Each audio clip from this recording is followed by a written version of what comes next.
Talking about applications of percentage.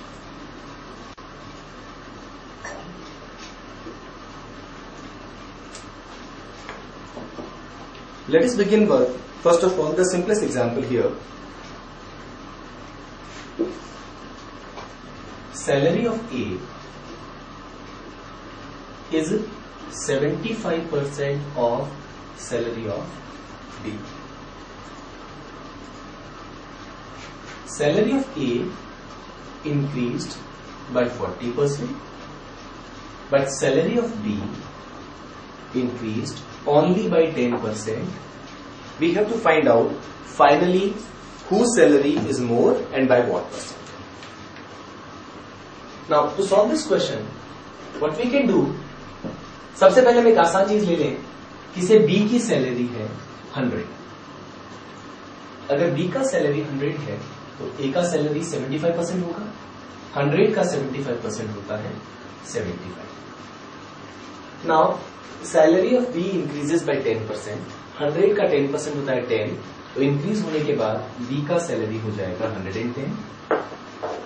जबकि A का salary increases by 40%.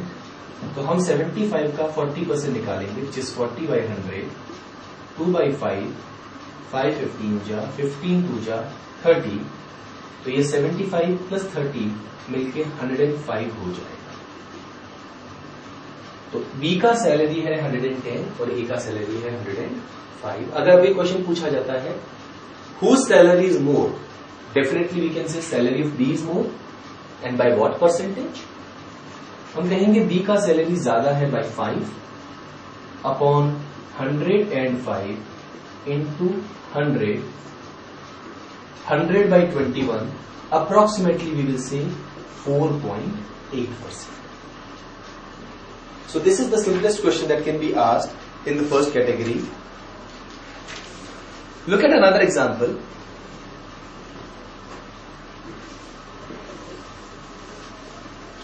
The price increases by 25%. Therefore, a housewife reduces the quantity purchased by certain percentage in order to maintain the same expenditure level. We have to find out by what percentage should she reduce the quantity purchased. Now again, if we want to solve this question, one approach would be what? Let's assume कि price है 100 rupees per kilogram और quantity भी है 100. तो total expenditure हो जाएगा price into quantity, that is 10,000. In the second situation, price increases by 25%, तो price कितना हो जाएगा 125. quantity के बारे में हमें नहीं पता है, but हमें पता है expenditure will remain the same. That means this expenditure is equal to 125 into quantity. 25 5 जा 25 400, 5 into, so quantity कितना हो जाएगी 80. पहले 100 थी, अब 80 हो गई. There is a reduction of 20. और अगर परसेंटेज वाइज कहें तो 20 upon 100 into 100. That means the quantity must be reduced by 20%. Correct? अब इसी क्वेश्चन को करने का शॉर्टकट क्या होता, या एक छोटा सा फॉर्मूला जो तुम देखिए, प्राइस इंक्रीजेस बाय 25%. ये कुछ वैसा ही क्वेश्चन है, that salary of A is greater than B by 25%. और अगर हमें रिवर्स रिलेशनशिप बनाना हो तो हम क्या करते थे, 25 ऊपर लिखा, इंक्रीजेस तो नीचे लिखेंगे 100 प्लस 25 इंटू 100. सीधा हमें रिवर्स रिलेशनशिप मिल जाएगा 20%. लेकिन अगर इसका शॉर्टकट बनाना हो तो हम क्या कर सकते थे कि quantity, new quantity upon old quantity करके हम रेशियो लिख देंगे. What we understand that new quantity into new price and new quantity into new price and old quantity into old price is always same. Price and quantity का inverse relationship carry कर रहा है. That means अगर price का ratio हमें दे दिया गया है, न्यू प्राइस और ओल्ड प्राइस का रेशियो अगर हमें दे दिया गया है 125 एंड 100, तो new quantity and old quantity का रेशियो क्या होगा इसका reverse, that is 100 upon 125 and that is what will be using here. तो हम इसमें क्या करते हैं, इस तरह के क्वेश्चन में पहले लिख दिया new quantity upon old quantity, new quantity के सामने लिख देंगे ओल्ड प्राइस और ओल्ड क्वांटिटी के सामने लिख देंगे new price, and now we can answer this question that quantity reduces by 1 upon 5 into 100 is 20%। Imagine ये क्वेश्चन को हम थोड़ा सा बदल दें और ये कहें प्राइस इंक्रीजेस बाय 20%, 25%। आपको क्वांटिटी में रिडक्शन पता करना है such that expenditure is allowed to increase by 20%। Price 25% बढ़ गई है, एक्सपेंडिचर 20% इंक्रीज करना अलाउ है, पता करना है क्वांटिटी पे क्या असर होगा। लेट्स अज्यूम प्राइस 100 है, क्वांटिटी भी 100 है, इनिशियली खर्चा है 10,000। ना expenditure is allowed to increase by 20%, 10,000 का 20% होता है 2,000, दैट मीन्स न्यू एक्सपेंडिचर होगा 12,000। न्यू प्राइस है 125, न्यू क्वांटिटी पता करनी है। You can see what we are doing here, new quantity, Q is this is new quantity। Now 120, 12,000, so we can say Q is nothing but 12,000 divided by 125। What we can do here, 125 80, so new quantity will be equal to not 80, we'll say 25, 525 ja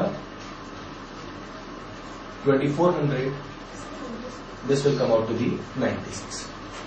So the quantity new is only 96, old quantity is 100, so there is a reduction of 4 upon 100 into 100, it gives us 4%।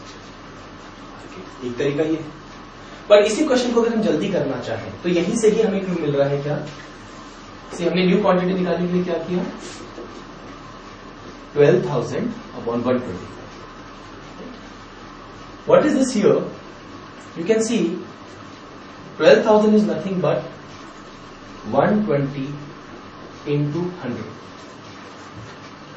100 is nothing but old quantity, so हम इस 100 को नीचे ला सकते हैं।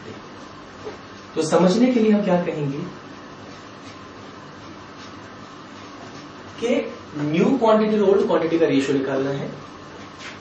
Old price है 100 और 20% expenditure increase होते ही इसको इंटू 1.2 कर सकते हैं, और ओल्ड प्राइस न्यू प्राइस हो गई 125। तो यहां सिर्फ एक फर्क आ गया, जो पिछला हमारा कंसेप्ट था 100/125 तो एज इट इज है, बट अगर एक्सपेंडिचर इंक्रीज हो गया तो ये इंटू ऊपर 1.2 हो जाएगा, because expenditure is directly proportional to the quantity। If you are allowed to do purchase more quantity, then you have to spend more money, and if you have got more money to spend, you can purchase more quantity। तो जो increment होता है expenditure में, वो new quantity के बिल्कुल सामने जाएगा, और प्राइस में जो इंक्रीमेंट होगा वो अपोजिट जाएगा। So we can do this question quickly. That means अगर कभी क्वेश्चन मान लीजिए ऐसा आ जाए that price increases by 20%, expenditure is allowed to increase by से 15%, बताइए क्वांटिटी पे क्या असर है। तो हम कहेंगे new quantity upon old quantity.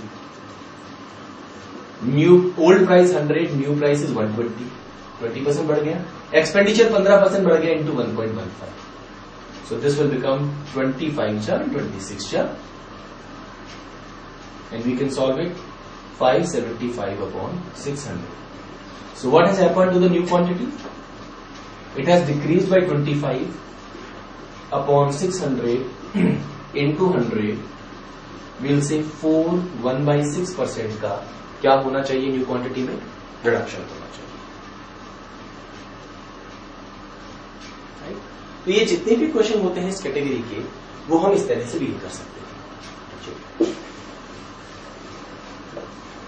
Next देखते हैं। In another question it can be said, suppose the price decreases by 10%, the price of say mangoes decreases by 10%, thus enabling a person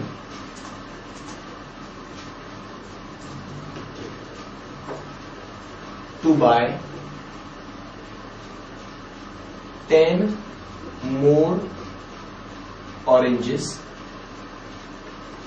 for say rupees 45. 10 more oranges for rupees 45. आपको oranges का new price पता करना है, old price पता करना है, new quantity पता करना है और old quantity. What this mean? It says that a person who has got how much money in his pocket? 45 rupees, or let's say 50 rupees. Put it this way. Let's say he's got 50 rupees. So in 50 rupees, he is able to buy initially say X mangoes. But now the price dropped by 10%. So now for 50 rupees, he is able to buy X plus 10 mangoes. पहले 50 रुपए में X mangoes आते थे, अब 50 रुपए में X plus 10 mangoes आते हैं, बिकॉज नया प्राइस ओल्ड प्राइस से 10% कम है. From here can you find out the old price? Amount upon quantity, that is 50 by X. और ओल्ड प्राइस, अगर न्यू प्राइस यहां देखें तो 50 अपॉन X प्लस 10. ये है प्राइस पर ऑरेंज ओल्ड, प्राइस पर orange new. New price old price का सिर्फ 90% है. Why 90%? This is 10 less. Can we solve this equation now? 90% is 90 by 100, that is 9 by 10. We'll get 9x plus 90 is equal to 10x. So x will come out to be 9. That means initially 90 mangoes खरीदते थे 50 रुपए में, अब mango खरीदते हैं 100 50 रुपए.